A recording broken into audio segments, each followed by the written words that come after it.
It's been 6 months since I imported this 1997 Toyota Celsior. I've put over 5,000 kilometers in it, roughly 3,500 miles on it in that time. So I wanted to give you the kind of 6-month ownership report and also give you an idea of what's coming up next. I bought this car because, of course, if you know this platform, it being the Lexus LS400, then you also know these things are just beloved for their unbelievable reliability and ride quality. So I just wanted to experience what it was like.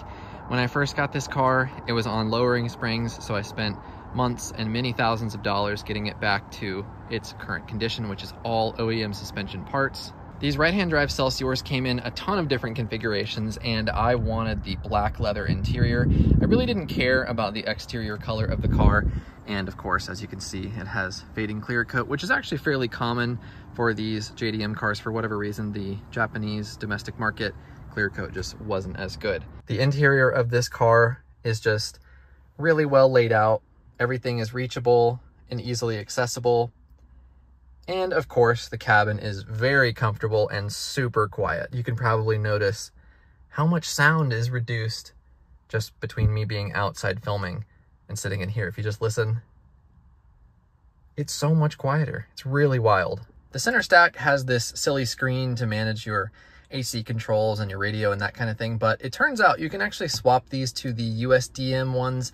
All of the plugs are 100% shared between them, so you just simply swap out the unit. You need to find the USDM one with the radio controls, and then the AC controls. They're 2 separate modules, but all of the wiring, thanks to somebody on Club Lexus, they discovered is exactly the same, which is pretty cool. The 1UZ power plant in these is just unbelievably good. So well refined, quiet, comfortable, smooth, everything you could ever want.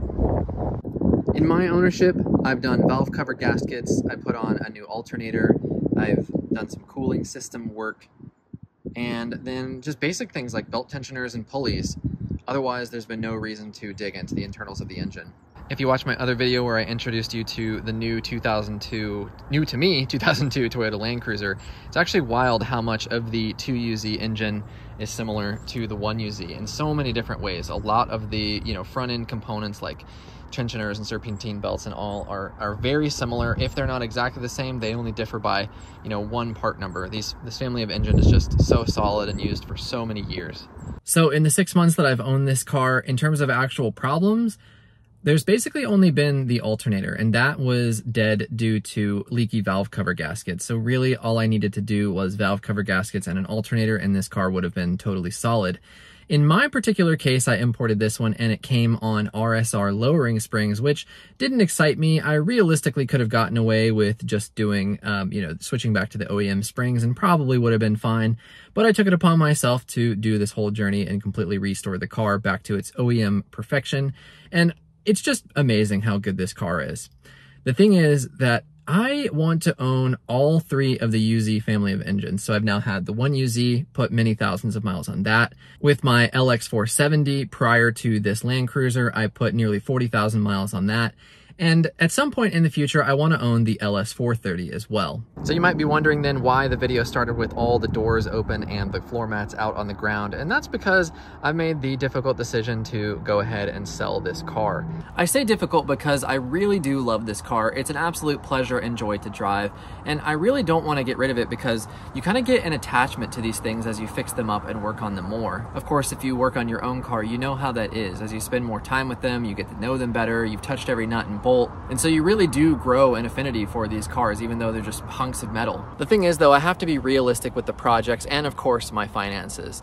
I have the Land Cruiser, which is really going to become the daily driver, and my girlfriend doesn't want to drive the right-hand drive car. I can't blame her. I had a buddy of mine that drove it, and it just isn't quite a comfortable experience for some people. It is definitely something that takes some time to get used to, and you're constantly fighting to keep yourself in the right spot in the lane. It's definitely a continued effort to really enjoy dailying a right-hand drive car. So the Land Cruiser will be kind of our primary daily driver moving forward.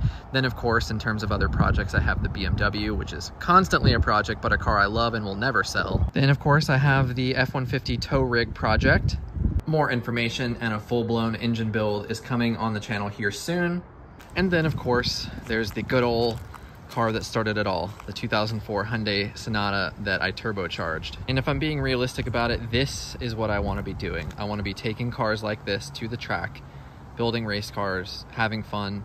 And so there's some precursors to get to that point. So the Celsior, as beautiful as it is, I just love looking at it. I love driving it. Everything about it is fantastic.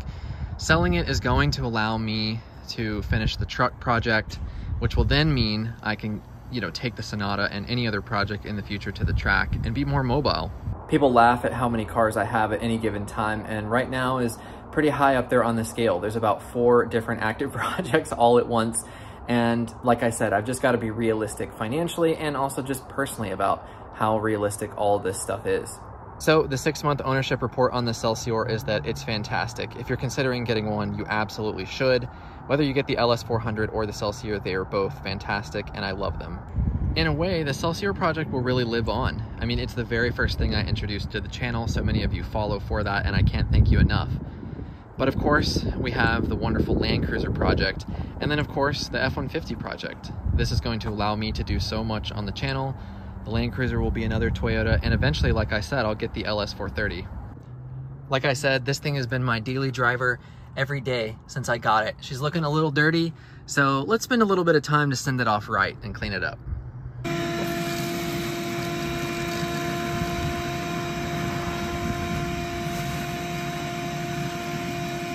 Also, our son loves this car, of course, because it being right-hand drive makes it a lot of fun for him to go through drive-thrus with us, because people always get such a kick out of seeing him in the driver's seat.